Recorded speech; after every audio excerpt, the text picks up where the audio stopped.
Hi, and a very good morning to all those calling from Europe. A good afternoon for all those tuning in Asia and my part of the world. It's really a pleasure to have this conversation with Tatu and Helena, as well as my co-executive director Sarah Bergamaschi from SAHR.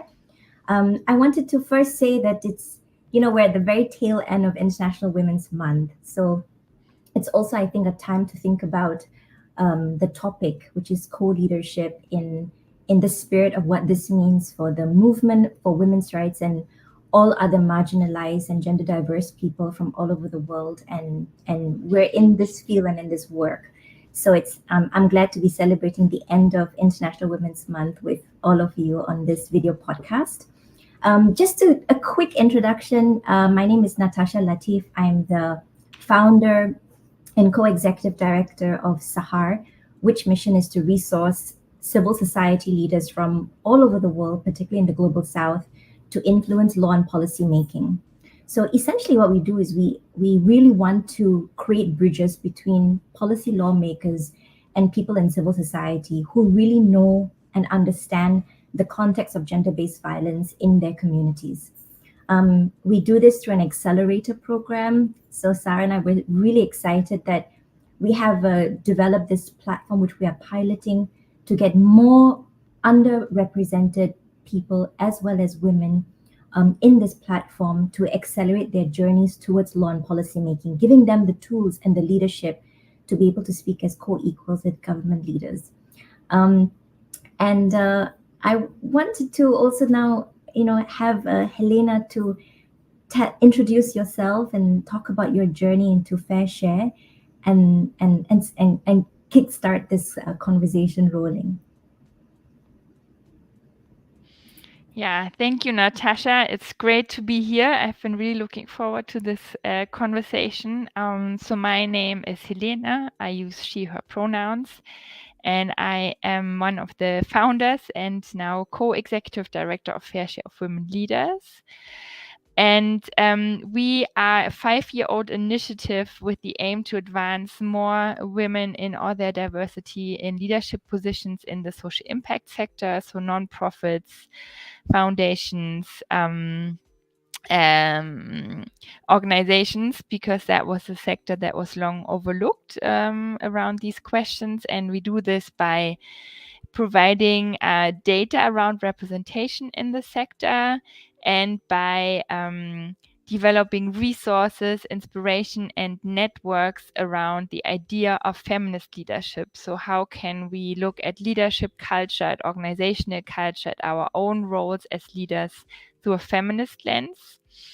And so co-leadership is part of that journey, and that's why it's been really exciting, to build this together with Tatu over the last year and a half as part of our Faire Share journey.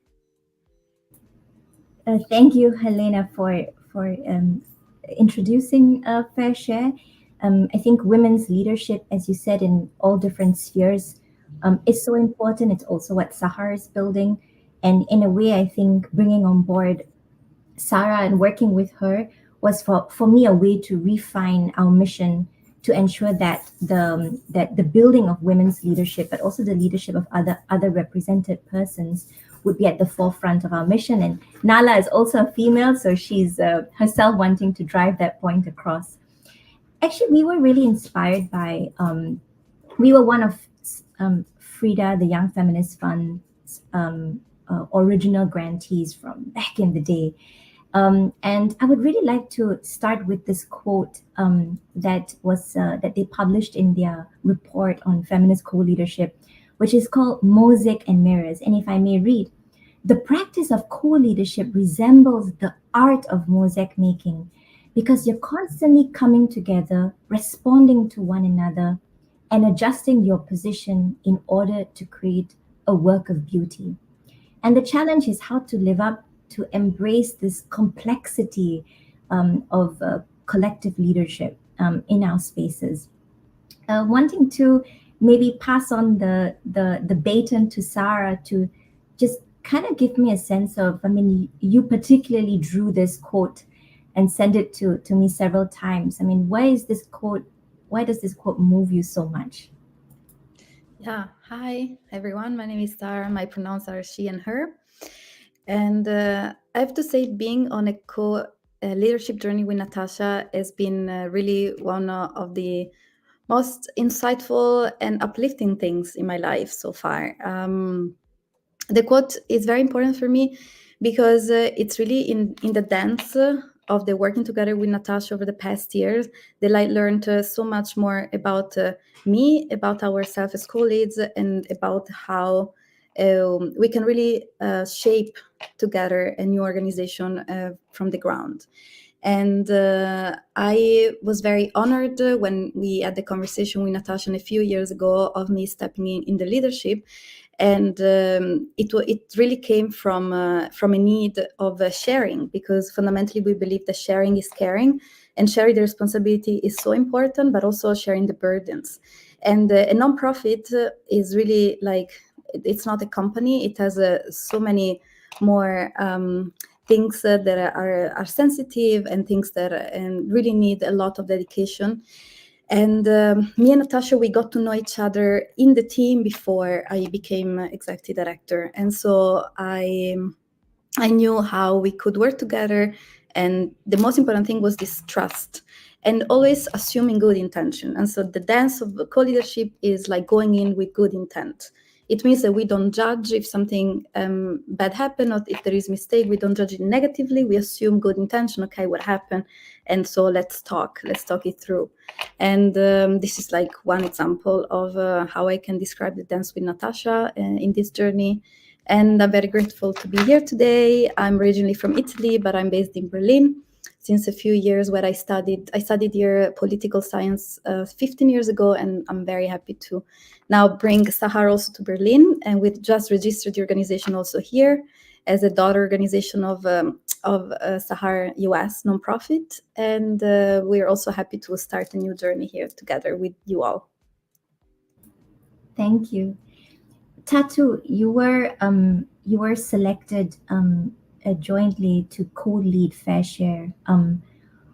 What I mean, at the point in time, did you have an understanding of what co-leadership was, and how has that shaped your perception of it now, now that you have that experience with Helena?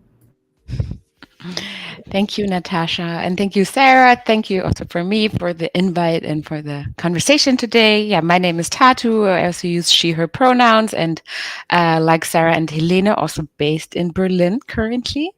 And I think what formed my idea of what co-leadership could be was, in general, maybe just the experience of working at Faire Share. So I had, to maybe put it in some context, I started working at Faire Share in 2020, and basically came into the position as co-director with Helene in January 2023.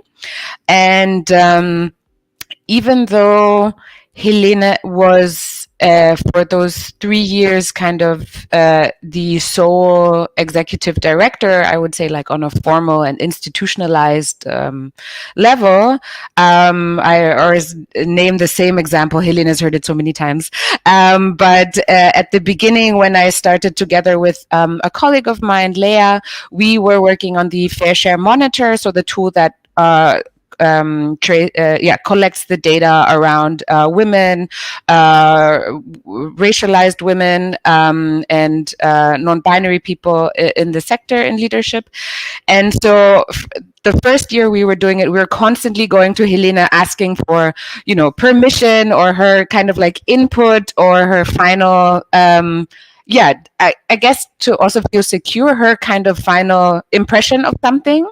And 1 year later, because there was really this very big push, I would say, from Helena, big but gentle push to move the power away from her and to also give us as team members the confidence to really shape these projects that we were working on. Basically, in the next year, Helena came to us and was like, oh, we're presenting the monitor in like 1 month. Do I need to do anything? And we're like, no, we got it all under control. We just like updated her on things that were happening. And so there I really saw already how Helena was sharing the power she had with team members, and which really already showed for me how like a leader can share their power and space, and give room for people to take up. And so I think this is very much what kind of already helped me see, okay, how this could be then maybe on a more formalized level of maybe 2 or more people sharing this. So a similar kind of way of sharing power, giving space, leaving space for reflection. And I think that's also now how we've tried to build our co-director leadership. And of course, always, keeping power differences in mind and being open about them also between us. I think once we go on to the more individual level, I think that's something that we can talk about more from our 2 perspectives that we take coming into this shared new role. Yeah. And Helena, what was for you the key driving factors that you decided, okay, I'm not going to helm this organization on my own, I'm going to bring a co-leader into it as well? Yeah, I think it was really also on 2 levels. One was my personal feminist leadership journey, and really understanding what are key values for me, and and having the privilege to then test them and explore them while building Fair Share. And I think I always had this like gut feeling, I don't want to be alone in even the formal roles. And that's what I think we already started as a team before formally sharing the role, to really redistribute work, develop a different understanding of leadership. But I think for me, it was also important to also formalize it, because I think there is still something in formalizing that into sharing those roles also on paper and not just in practice, so to say. And I think on the second level, which is the team and also the ecosystem we're trying to change to live up to our own values and up to the asks that we ask of others. So in those change journeys, we hold organizations to account. How do you define leadership? How can it be collective and participatory? And so that we should also do this ourselves, and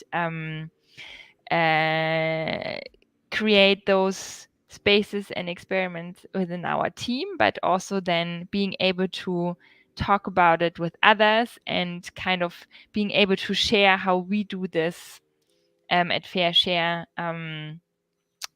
with others who are taking similar approaches. And that's why I really like these conversations with other co-leaders, because I think there's difference in how every organization sets it up, but there's also, I think, a big shared journey in that understanding, where we also learn together as co-directors. I think we're kind of this first generation who are really trying this, and not as a mere distribution of tasks, but as a really different approach to leadership. And so that's why this learning together with you and some others has been an important part of my and our co-leadership journey, to also look for advice and shared learning spaces with other co-leaders. I really liked it that you said that it's more than just mere distribution of tasks. Just to share a bit more about Sarah and myself, I think over the last, Sarah started off as an intern. She was my intern, back in 2010 or so. And over the years, I mean, I think Sarah has had a million titles, head of strategic partnerships, and then, all kinds of titles. And the thing is that the titles didn't even really mean anything. It was just, what do I say when I and when I'm meeting a stakeholder or a partner or a potential donor, how do I describe my role? But actually, the role is all inclusive. When you're a small team, you do everything, every menial thing and every big decision making thing. So I never really thought about, we are co-leaders. Like that's the thing. Like the word co-executive director it wasn't even in my vocabulary. And then of course Sarah would pointed me out to look, Ruby and David from the Young Feminist Fund, they are co-leaders. It's a system of practice. So when that became a concept rather than just a title or a title that described a set of tasks, that made me start looking into, well, what does this mean for our practice as a rights-based organization? Then turning to you, Sarah, for you, when you entered into, I mean, you've always been kind of a leader in SAHR anyway, regardless of the roles you played, but what were you individually committed to, and how has this changed as well over the time that you've had this experience in the co-leadership space? Yeah, thank you, Natasha. I think because of my previous, I used to work before with different multilateral organizations, government, and I observed a lot how leadership structures were formed, what traditional leadership meant, and I drew my lessons and I observed what I liked, what I think it was working, and what wasn't working. And so I thought to myself, what I like to bring to SAHR is a new set of new values and practices and rituals, because I really think also feminist co-leaderships is formed through the rituals that we have. And so me and Natasha, we started to say, okay, where do we start? So we start from the values. So we wrote a roadmap of our values that we can always share when new team members are on their way to SAHR, or with our board members. And so we have a practice to go through it. So what is the foundations? The foundations are these values. For example, empathy, collaboration, accountability, and transparencies. But also how we organize information. Like me and Natasha, we want information is so well organized so that we can move to the next step. So we try to be clear and communicate between each other and also with the team, so that the rest can also be formed. And so we wrote this roadmap. So for example, this is something that on individual level I committed to SAHR, and also to really move away of a traditional leadership level where usually there is more or less one decision maker on the top and all decisions trickle down to a team. And I've been learning a lot. Natasha and me, we've been more or less divided ourselves 1/3 of the things, and then 1/3 we do it together. And we've been seeing that like it's a successful model. But of course, then there is the part in the middle that we share, that it's very important. But at least we have two parts that we know, okay, this is like my responsibility, her responsibility. And then when there is overlap, there is always like an exchange with her. So yeah, this has been my journey so far.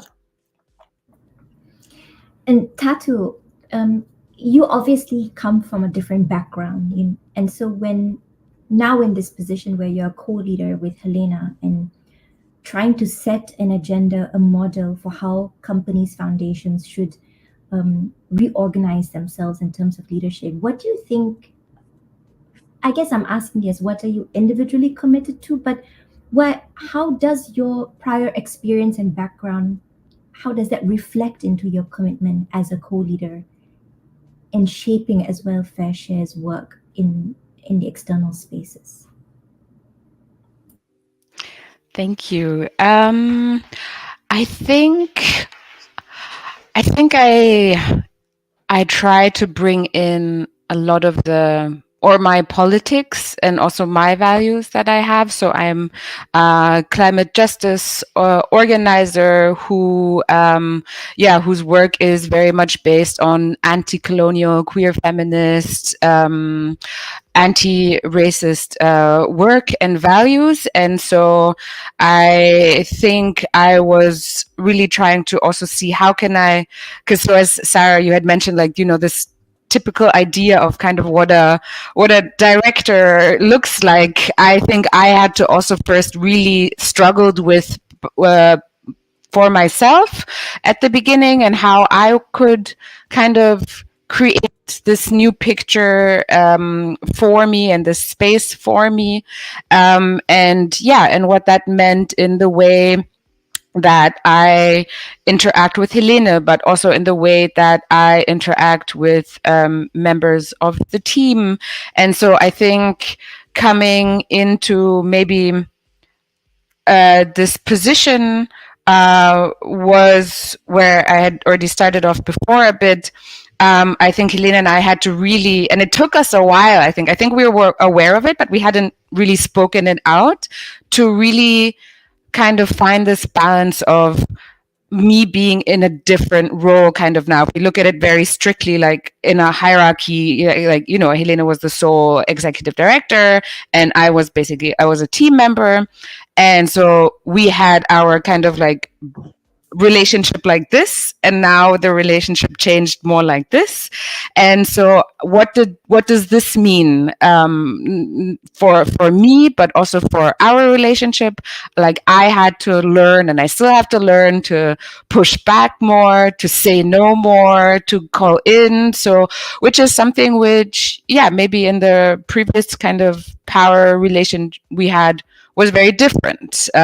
So this was also something that is still an ongoing process. I'm sure Helena can kind of share from her side the experience, but also to really see like what are also my boundaries here. I want to obviously be available and always reachable for my team if they have any sort of needs, but then also, as I'd mentioned before, creating this new picture of also not being a person who is available all around the clock, right?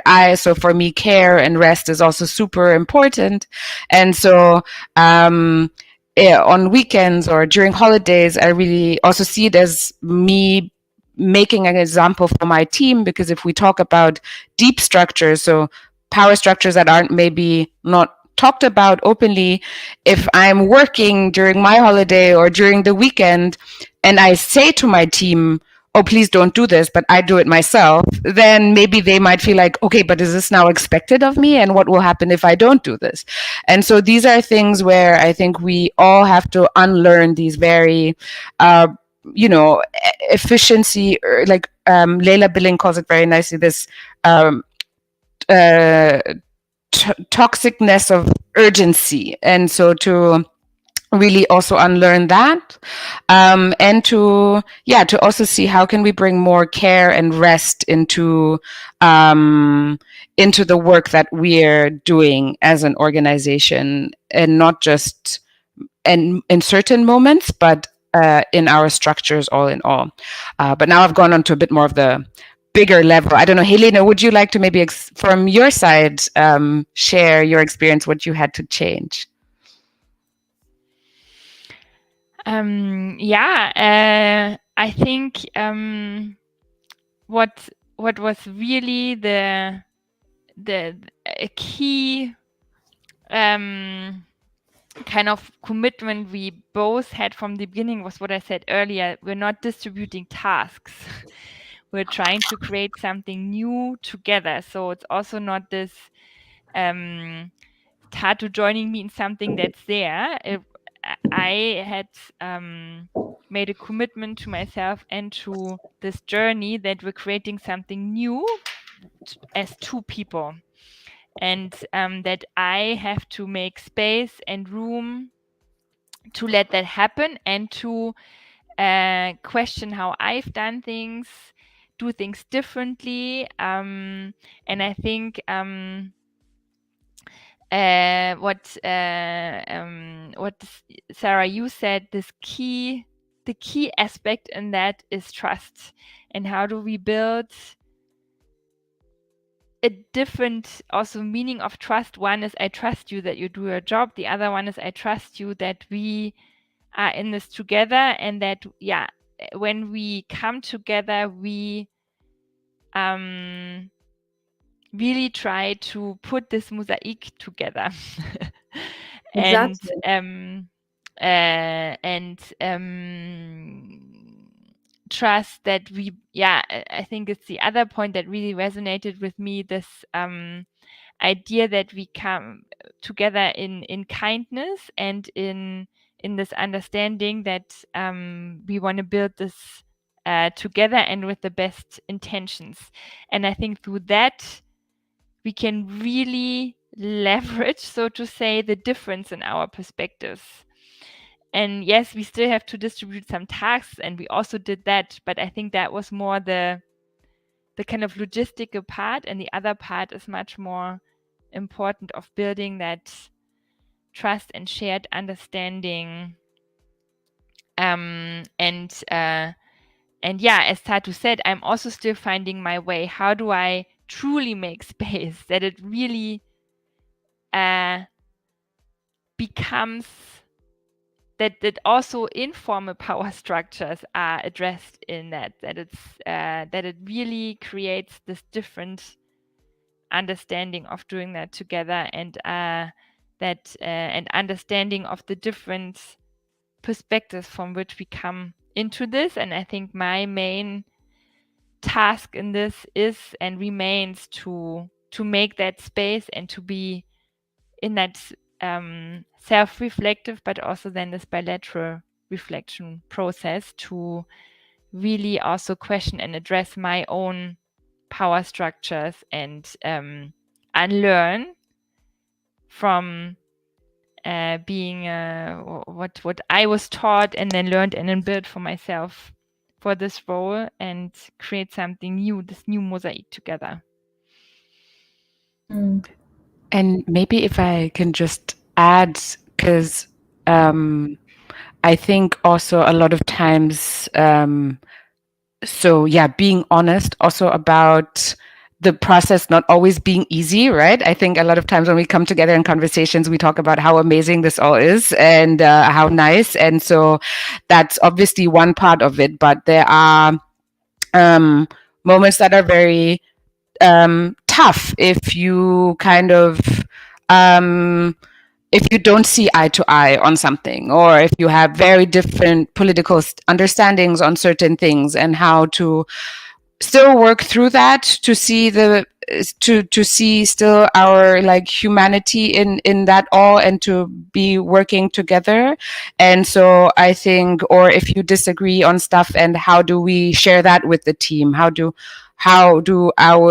we not also then, how do we still put us as the co-leads in the center, and without maybe focusing too much on oneself? So I think there are also lots of very difficult and sensitive issues that are also constantly in need of refiguring, re-understanding of one another as well. And I think that bringing this into the process. So Helene and I speak once a week for like about 2.5 hours.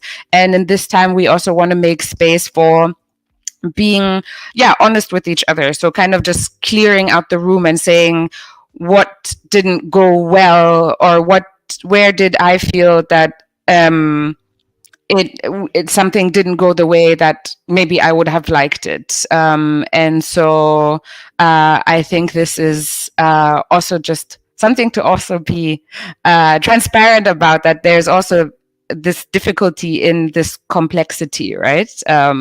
So that it's just how human relations also obviously are. They're not always easy, they're difficult, but I think bringing the honesty and like openness for disagreement is also very important part of this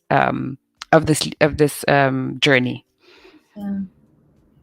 And Sarah, what about yourself? Like, were there situations where you felt were particularly difficult being in a co-leadership structure, and how do you think we overcame them?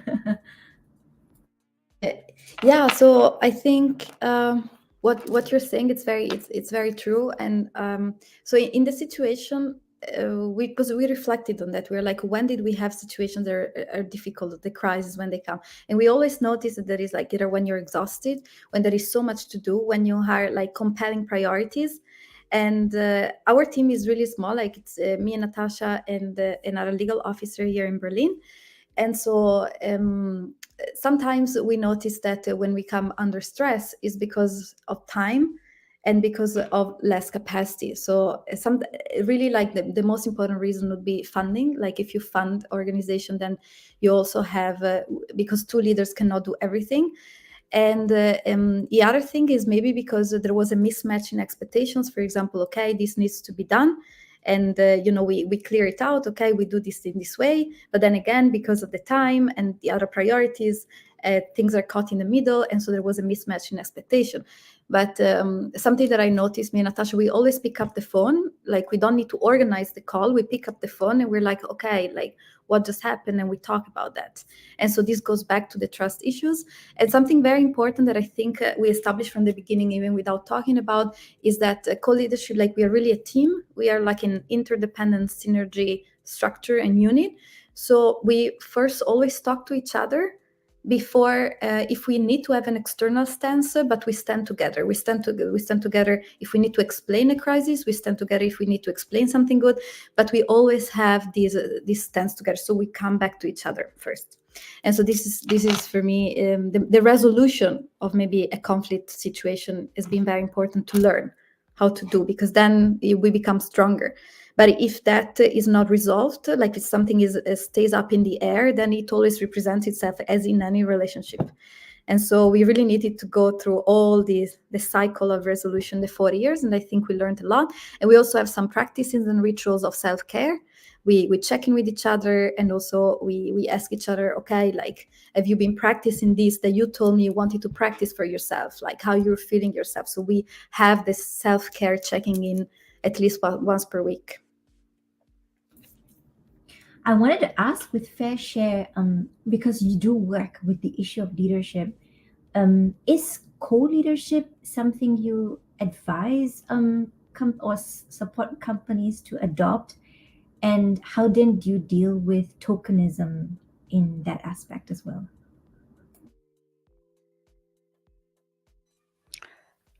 I can start, and then maybe Helena, you could add.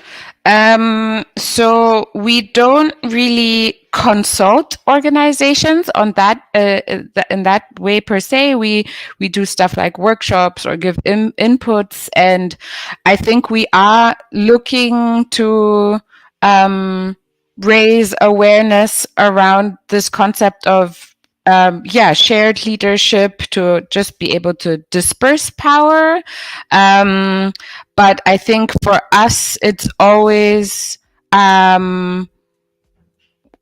what's most important for us is to go deeper than that. So to look at the deep structures, the power structures of the organization, and to be like, this needs to be put out there. Because if you're a big, maybe more institutionalized NGO, so who we mostly work with, so not so much with companies, but NGOs, we see many cases where women of color come into positions of power, but the deep structures, so maybe the boards, are still very, I would say, very white, global north dominated, and maybe where they might kind of hinder the work that somebody might want to try and put in. And I'm not trying to essentialize that women or women of color immediately come in and want to radically change a whole organization. Of course not. Like, we're all socialized in a very capitalist,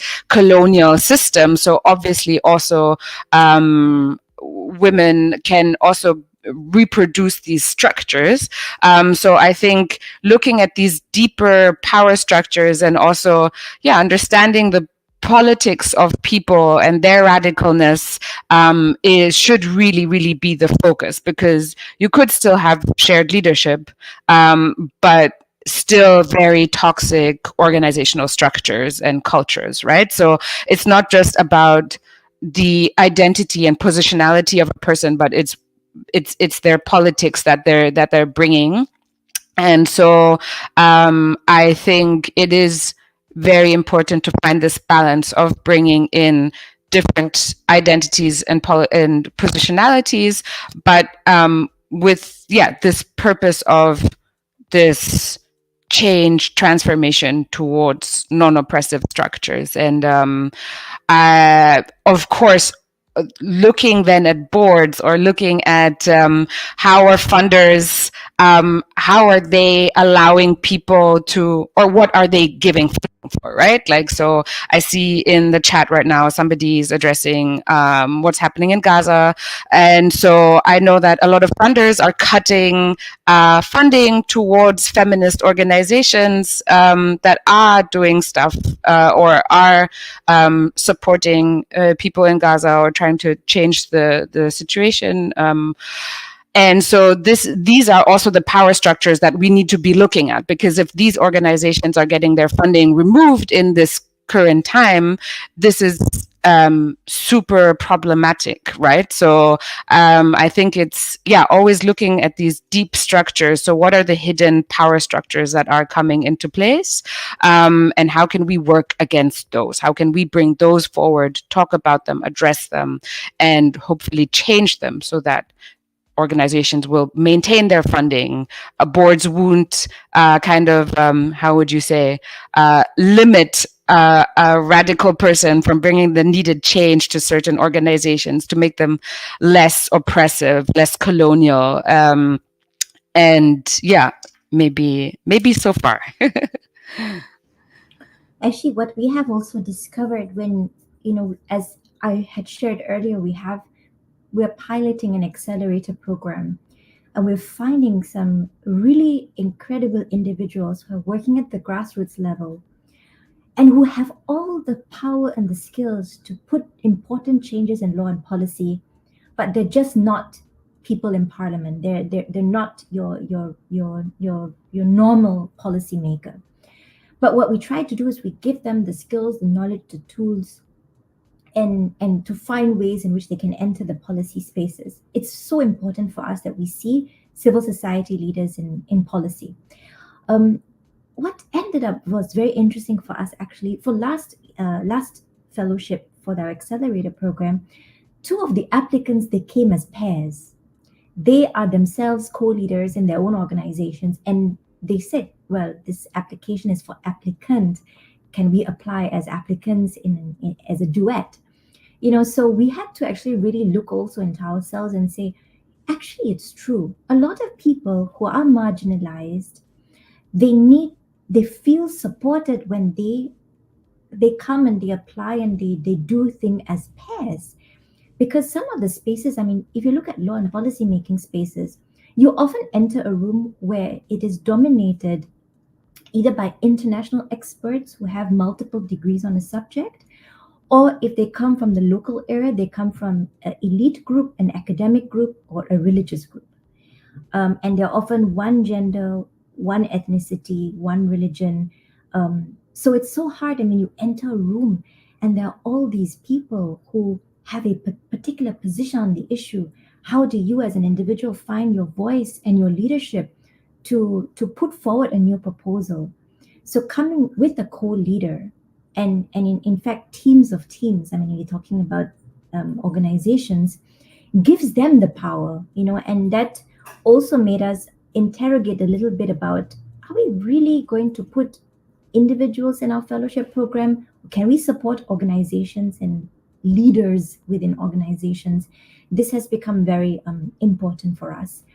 I wanted to also pass the floor to you, Helena, to understand how you, as bringing forward a question that was submitted onto the chat, how do you formally support teams and individuals for reflection, learning, and unlearning? Yeah, thank you. And I think what you just had as an example, it's such a big part of the unlearning we all have to do. Like moving away from this idea there's this one person who does it all, who has the idea, the vision, founded an organization, and is now part of a fellowship program, because it's never been true. There have always been teams behind persons. But I think if we want to unlearn structures and question power, we really need to also move away our funding ideas, our programs, our fellowships from this one hero, whether it's a woman, a man, whoever. No one can actually live up to this patriarchal idea of this one person at the top. And so I think this also opens then up the conversation that at some point everyone would benefit from unlearning this understanding, because then no one has this pressure to do it all, know it all, and run it all.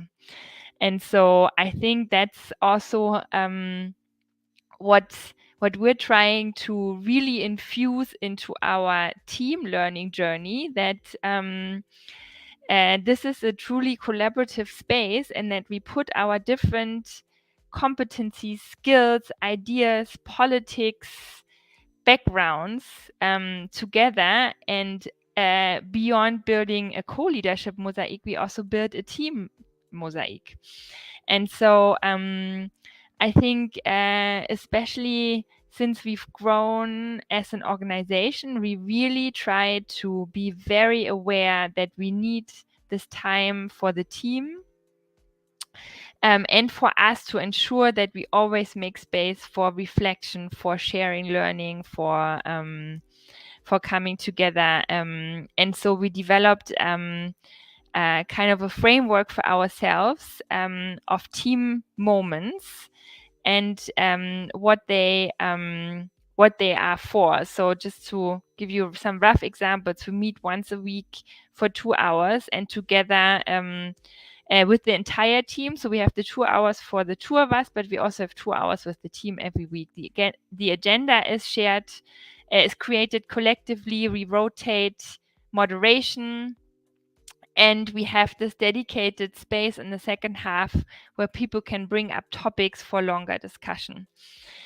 Then we have one meeting per quarter where we meet for a full day and really take stock. What's going on? What do we need? What are important information and reflection questions we have to share? And then 2 times a year, we all meet in person for 3 days. Once in person and one virtually.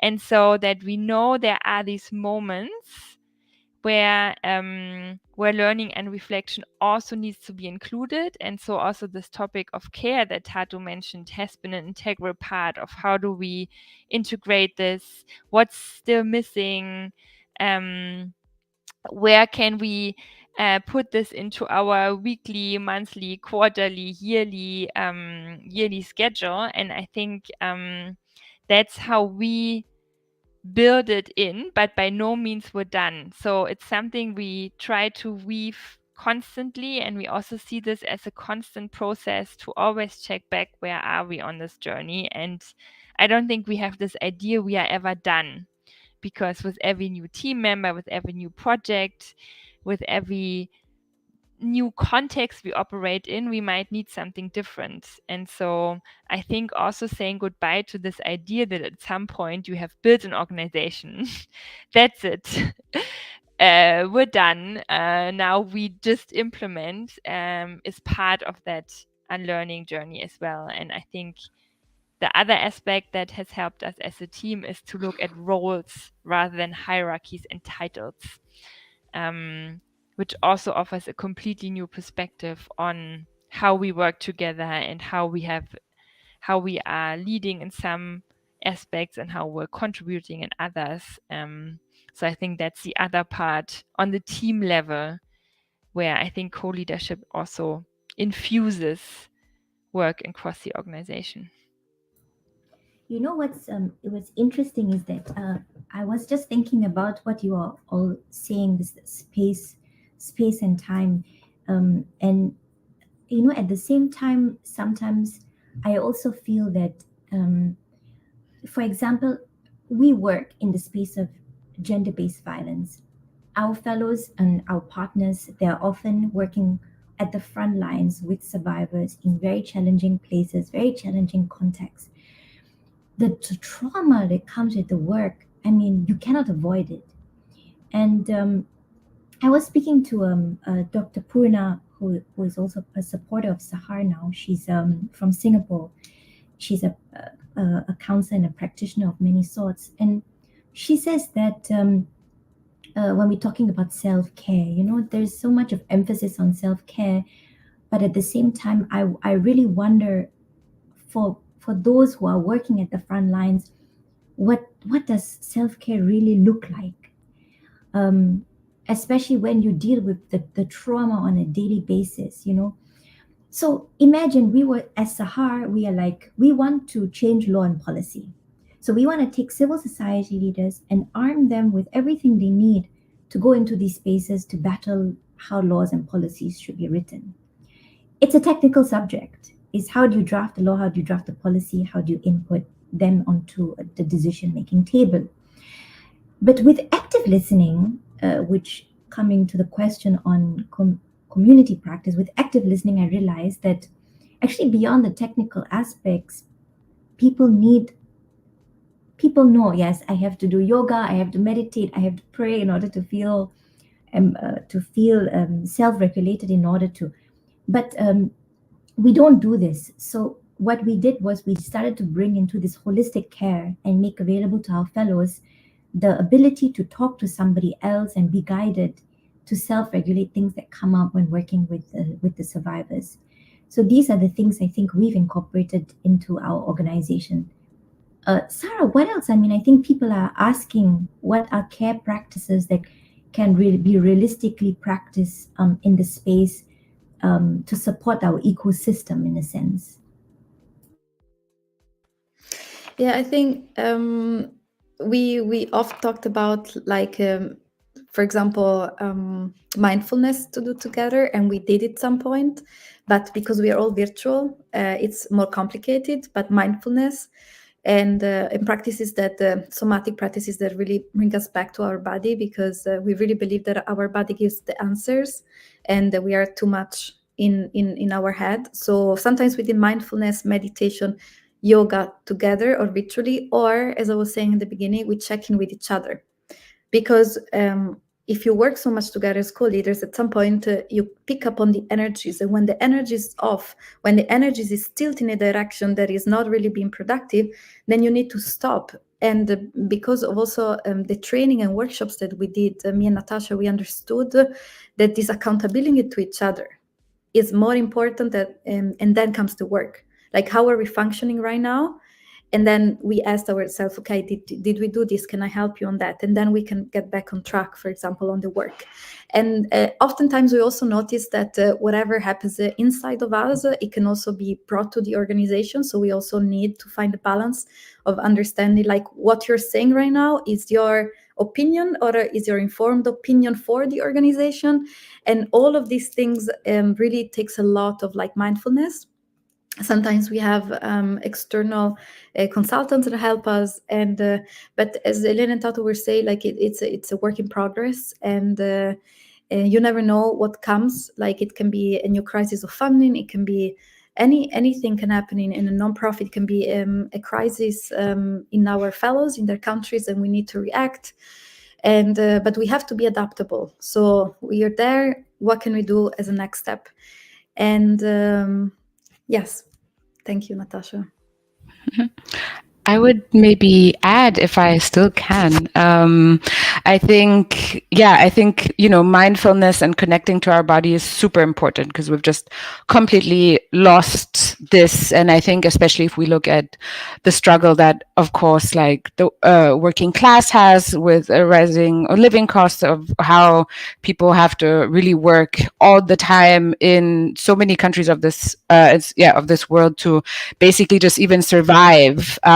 We are just, this disconnect is so big, and it's just really means of surviving. And I think this is really what actually all our ancestors that have been abolitionists, that have been anti-colonial, were really actually working against, is to move beyond this mere kind of mode of survival. And so I think just because we are still very much embedded also in a capitalist system, we really have to also move away from this perception of like self-care to really also collective care, because we need to have this trust, this accountability towards each other, and strong communities, because then we have the power, right, to really move and change things. And we see this in movements across the world now of so many people coming together and fighting against injustice and oppression. And we can see that policies are changing because of these people power movements.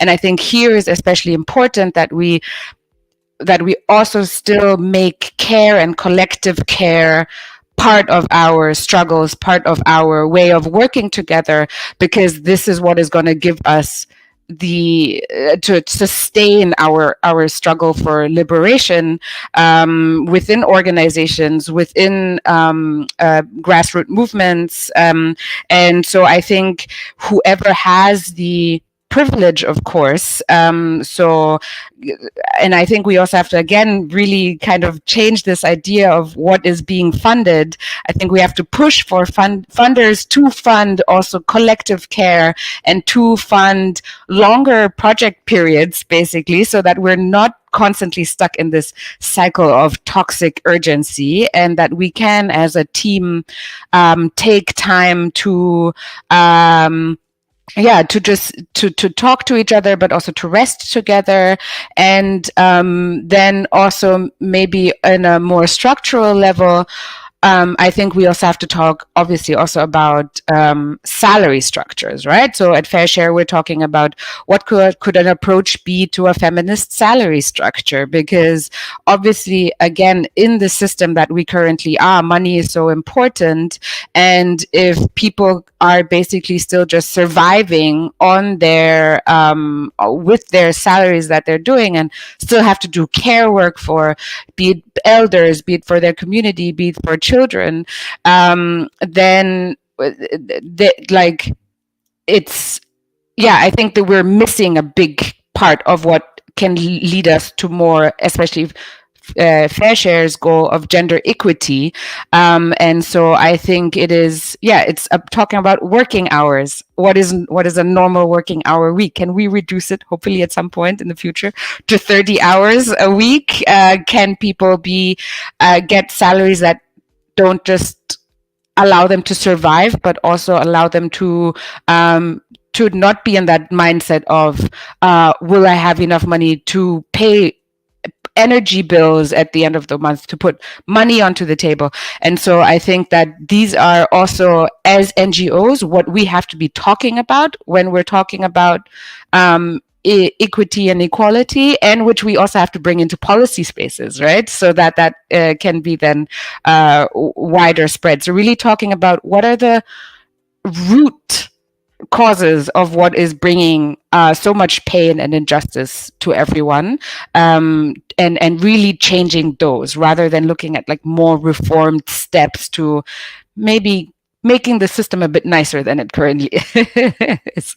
So also at organizations, how can we as co-leaders try to also change this perception of what are we focusing on, and how can we bring somewhat more care and collectiveness to our organization, but then also from our learnings, because we see ourselves as a lab, how can we then take that to our communities of organizations and be like, try to implement this on a wider scale? Yeah, I really like that you mentioned that, because I also think that self-care is it puts the burden on the person, on the individual, where the wrong is not coming from the individual but from the system. And so I think that's a very important point, that NGO leaders, though it's not our field of work, we still must be intervening in the policy spaces that shape our agendas, compensation schemes, how we operate, the urgency through which we operate, especially since many of us are providing services that ought to be provided by the state. Yeah. Any last words? Because I think people are also more interested in the structural impediments and how co-leadership structures can address the structural impediments that lead to injustices. Yeah, I would also add, Natasha, that at SAHR we decided that we want to have ethical banking. Like it's so for us, like gender justice, racial justice, climate justice, economic justice is so. When we get the funding, where are they gonna be? Like which kind of banks? And so that's been really like one of the very first conversation that we brought into the co-leadership structure, and we're not gonna move away from that. So in terms of policies, there is a safeguarding policy, internal and external. And the safeguarding policy for us also means speaking up. So if we see something in a room that is unequal, if we see something that is abused and oppressive, we speak, even if it goes against our own interest, because that's the only way we really change the system, especially if we have a set of privileges. How do we bring my privileges at SAHR that I have a certain set? How do we bring it in this room? Like I want to advance my organization, but I want to advance more the collective care. So if I notice something that is not right, I talk, and I don't keep silent for any other interest that goes against also my values, intersectional value, feminist value, solidarity. And so for me and Natasha, we always check in and we always have this very important conversation and feedback of what happened or like what we noticed inside members, but also outside with stakeholders. Yeah, and I think maybe what also fits to kind of the question of care, but also structural team dynamics is that we have started also collective learning moments for ourselves, that we together identify all the knowledge we still need to acquire as a team, so that also this idea of educating ourselves has also a collective part to it. So, for example, we all together had a workshop on queer media and how that affects us as persons, as teams, as the work we're doing, and I think the other aspect is to put structures around our values. And I think it starts from where do we buy our coffee cups to which partners do we work with, the funding or budget we have available to in all these things where you interact with the system around us, to always have at least the aim and have this moment of questioning, okay, I'm now in this situation. How do I want to spend this money? Who do I want to involve into this project? And again, by no means we always get it right, or we always, but we really try to be super mindful and ask these questions as much as possible when we're in these situations. Starting from where do we buy our paper to who is a partner in a project, and how can we use our power, our position in that very moment, and to make that a practice pretty much every day, and with every aspect we how we shape our work. Thank you very much, Helene. I think you just gave a very beautiful wrap up to this conversation. I think the key takeaway is putting structures around values, as that's what's going to make us be able to practically realize that at every level. When we started this conversation, I think for us it was about co-leadership. So just bringing another leader into the team, and what does that look like? How does that set new expectations or change structures in an organization? How the diversity of opinions increases our ability to correct social injustices in our community. But then, as the conversations progressed, we jumped into self care, but self care in a way that's promoting collective care, looking inward but looking outward, and how the systems around us, in a way, is where the site of the wrong lies.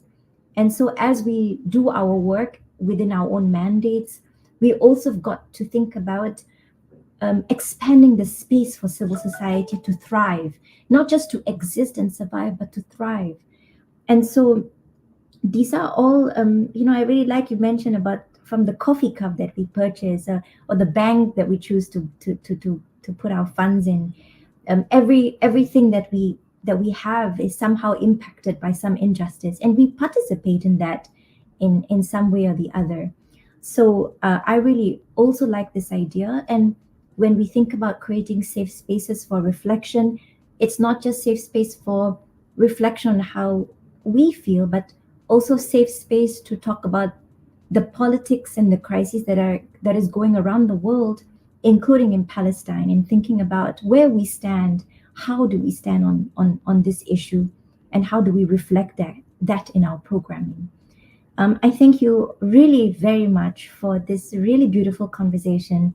It's r- I have some hair on my hand that's standing because it's really inspiring to think more about what our leadership means in this space and in this world today. And with that, I thank all of you for being part of this, and I hope that there will be more conversations to come.